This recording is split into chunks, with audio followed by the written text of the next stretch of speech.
மதுரை பதியை மறந்து உன் மடியினில் பாய்ந்தது வைகை.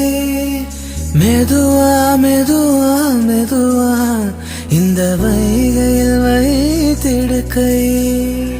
பொதிகை மலையை பிரிந்து என் பார்வையில் நீந்தது தென்றல். அதை நான் பிடித்து மெல்ல அடைத்தேன் மனச்சிறையில். ஓர் இலக்கியம்